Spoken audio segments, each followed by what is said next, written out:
last hour. I didn't see the tracker, but I did see the kid afterward, for just a second, after he dropped his books and ran out of the building, his new mark glowing on his pale forehead and tears washing down his 2 white cheeks.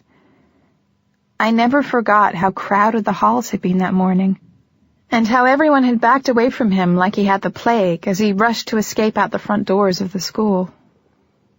I had been one of those kids who had backed out of his way and stared, even though I'd felt really sorry for him. I just hadn't wanted to be labeled as that one girl who's friends with those freaks. Sort of ironic now, isn't it?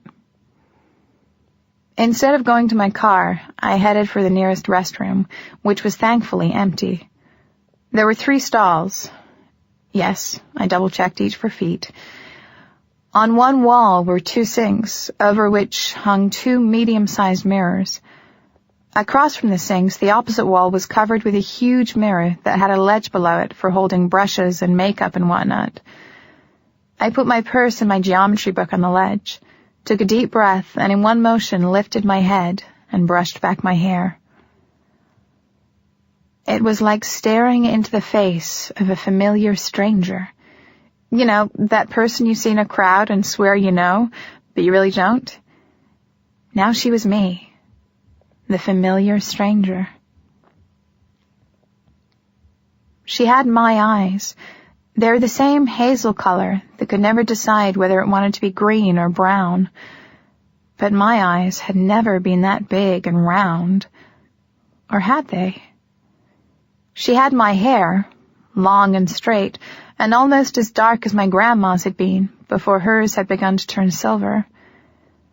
The stranger had my high cheekbones, long, strong nose, and wide mouth, more features from my grandma and her Cherokee ancestors. But my face had never been that pale. I'd always been olivish, much darker skinned than anyone else in my family, but maybe it wasn't that my skin was suddenly so white.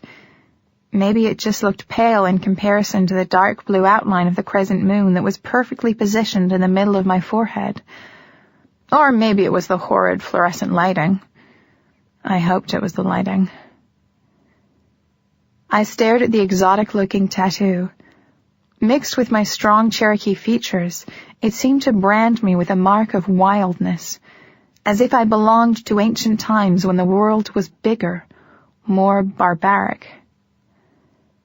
From this day on, my life would never be the same. And for a moment, just an instant, I forgot about the horror of not belonging and felt a shocking burst of pleasure, while deep inside of me the blood of my grandmother's people rejoiced.